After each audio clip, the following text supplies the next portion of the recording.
All right, here's my CRF300L rally. Let's see, rally. I finished putting in my RaceTech gold valve, the rebound and compression, and I also modify it a little bit. And I also went into the spring side. So from the factory, this is the right side. The throttle side. When you're sitting on the bike, this is the right side.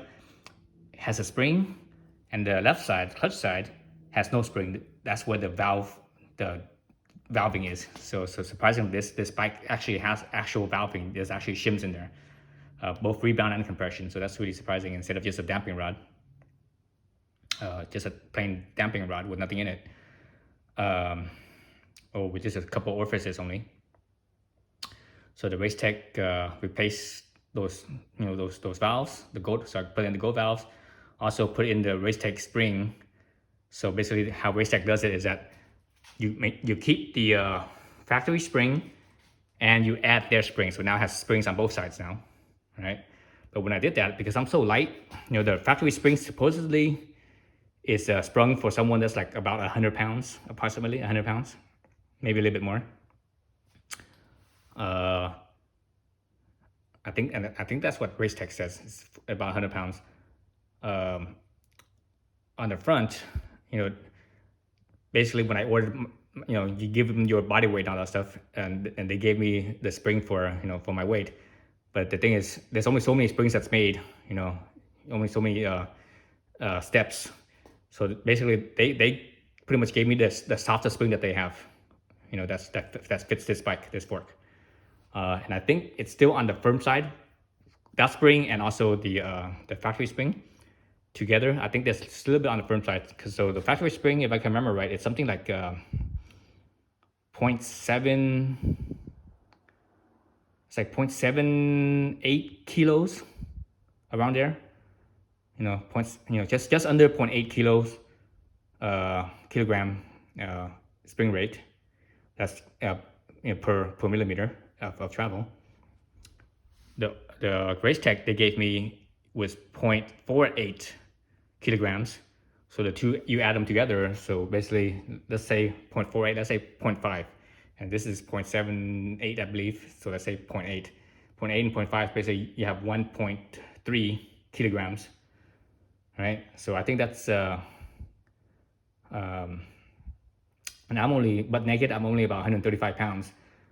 So usually when they figure out spring rates, they usually use your butt naked weight. They don't use rider weight or any of or luggage weight or anything like this. It's basically just your bare butt naked weight. So based on that, I think it's a little bit firm for me, because when I put it in there, everything, I sat on it, it only squatted down.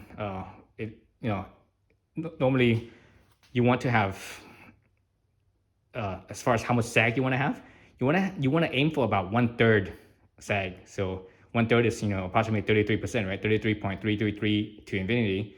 But I usually just say 30%. Just make it easy. So when I measured it after I put in the new spring, it only sagged down about, I think about 17%, 18%. Basically under 20%. So that's not enough. For a street bike, on road bike, especially something that has small travel, that's okay. That's actually acceptable. But on a long travel bike like this, that's not enough. That's basically not enough sag. It's too firm. So what I did, so the first step I did was I actually took there's a little plastic tube that's in the RaceTech spring kit. I cut that down 20 millimeters. I basically made it, because when you put it all in, the spring on this side has a certain amount of preload on it. Same with the factory, it has a certain amount of preload on it. So basically, I cut the spacer down, so that way the preload is barely there. It's only like, you literally barely just push down on it with your fingers, and that's when you or how soft it is that you barely push down with your fingers, and it's and you feel it Whereas before I cut down that 20 millimeters, if I push down my fingers, nothing. You know, I have to actually like put my whole weight into it to be able to activate it. So basically, I put it to minimal, basically the minimal preload, enough so that way the spring doesn't have any slack where it flops, right? It can freely flop, right? So I did that. And after I did that, I measured it. I still didn't have enough, you know, it's still not enough sag. It's still less than 30% of sag. So on this side, it has the spring. Actually, when you take it off, there's a there's the rod. There's the rod, and the bottom of the rod is a negative spring, which is about that tall. There's a space between the negative spring and the positive spring. And at the bottom of the positive spring, there's actually a spacer, plastic spacer, that's 50 millimeters in thickness. So I cut that down to 30 millimeters. And basically I did the same thing on this side like I did on that side. Basically I took off most all the preload, the factory preload setting on here. So that way, when I was putting everything back on, I could actually push down with my fingers, with not much, force on it. And I could, you could feel the spring pushing down. Whereas before, cutting 20 millimeters off on this side. So basically I cut off 20 millimeters on both sides. On this side, before I cut off 20 millimeters, I had to put my weight into it to activate the spring. So now I'm at a sag of, I'm not even sure, but it feels much better. It right now, just sitting on it and bouncing on it and pushing on the fork, it feels very similar to the rear end.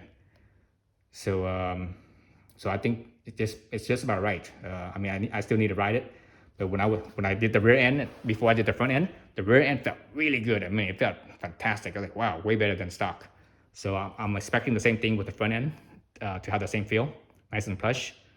Again, I haven't really truly measured the preload, but obviously it's more now than I have more sag now than I did before.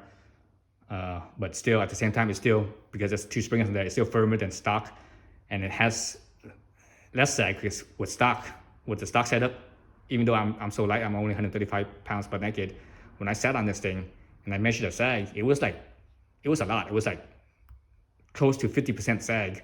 I think it was like 40%, almost 50% sag around there. So that's too much sag. So now it's closer to about 30% sag. So I think it's just about right. So I need to ride this thing and see how the front end feels now. But once you do the back end, it feels really good. Then the front end doesn't feel as good stock. When you have both ends stock, the front end feels a lot better than the back end. The back end feels horrible. Then when you do the back end feels really good. That's when the front end is like, okay. I mean, it's not that bad, but it's still not, it's not as good as the rear end. After you change the shock on the rear end. But now I changed the front end, worked on the front end. It should feel really good. So I actually spent a bunch of hours. I think in total I spent like 18 hours doing both forks. And the reason why it took so long is because I don't have suspension tools. I don't have fork tools to work on forks. So I had to like jerry rig this and jerry rig that, and use all kinds of hacks to make it work, to be able to get everything out and in and stuff. And it took way more time than it should. And normally if you have the proper tools, doing both forks, I would say it should only take, like, with all the proper tools, doing both forks should only take about maybe 3 hours, 4 at the most. I mean, let's say 4 if you've never done it before, 4 hours. And it took me literally about 18 hours.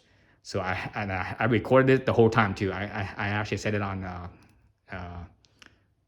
time lapse. I recorded it the whole time, but I decided I'm not gonna put it online. I'm not gonna show it because it's very involved, and because I didn't have the right tools, I don't want people to follow my video and use use hack methods that messes up their shit, and potentially if they do it wrong, put it in wrong, and so I don't want. So I'm gonna keep it off the internet, and I'm just gonna tell you that I have the RaceTech in here. So yeah, so I'm looking forward to riding it. Um, it feels just bouncing, sitting on it, bouncing it on it, hopping on it, or pushing the front end. It feels really good. It feels fantastic actually. It feels better than definitely better than before. Not so soft like before, but at the same time, it's the valving, the damping feels feels good. But then again, like I said, this factory valving was actually not that bad. It was just too soft. The spring rate was just too soft. Now you increase the spring rate only and not do the valving.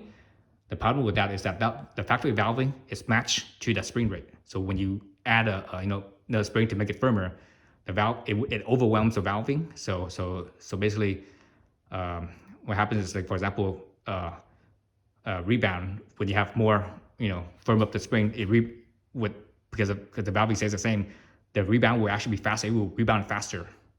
So you want to have more damping, so that way it slows it down, right? So things like that. Anyways, so I guess enough of me yicking and yakking, and obviously I'm not showing nothing, doing nothing. But again, I don't want to put the video that I took, and I literally spent 18 hours doing this. I don't want that to be available, because I thought about it just now, actually, just as I was buttoning everything back up. Oops, I thought about it, and I think it's a bad idea to put that out there, because I didn't use the right tools, and I did mess up a few things.